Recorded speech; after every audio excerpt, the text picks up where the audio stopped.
2022梁錦祥今期嘅標題係美國中央情報局和約櫃。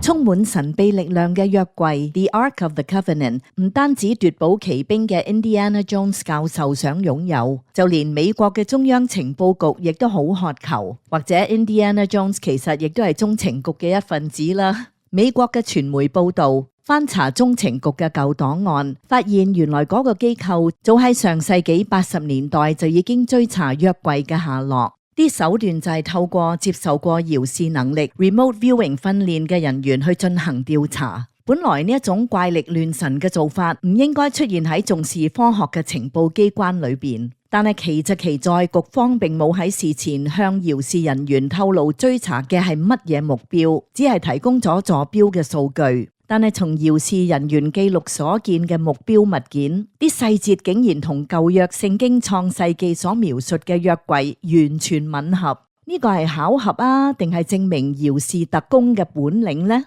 用正常人嘅眼光嚟睇，情報收集係嚴肅嘅事，中情局唔應該將公帑用喺呢啲荒唐嘅事情之上。不過從解密嘅檔案嚟睇，似乎中情局某啲高層對神秘學非常有興趣，例如嘗試遙視100萬年前嘅火星文物。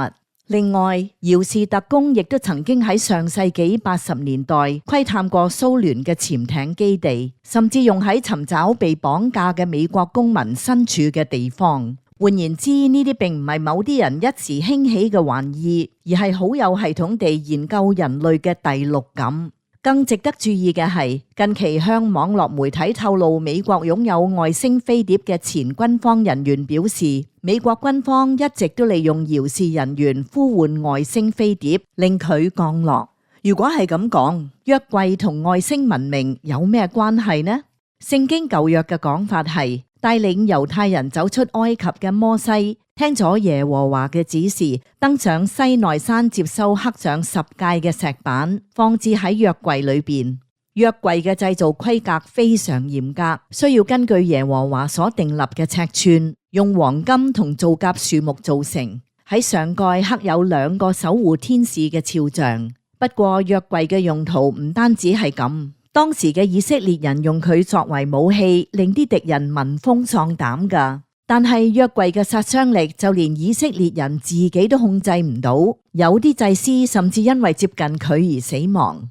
奇怪嘅係，約櫃嘅記載到咗所羅門王之後就完全消失，冇人知道佢嘅去向。用現代人嘅眼光嚟睇，究竟約櫃係咩神秘武器呢？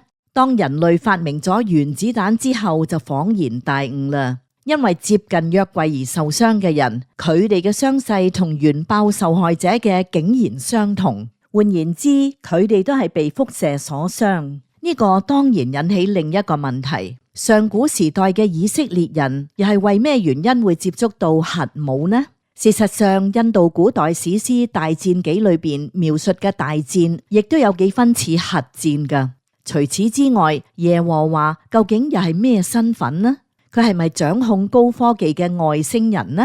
或者中情局真正追查嘅並唔係約櫃，而係外星文明？本部專欄作家所提出嘅批評，旨在指出相關制度、政策或措施存在錯誤或缺點，目的係促進糾正或取消呢啲錯誤或缺點，循合法途徑予以改善，絕無意圖煽動他人對政府或其他社群產生憎恨、不滿或敵意。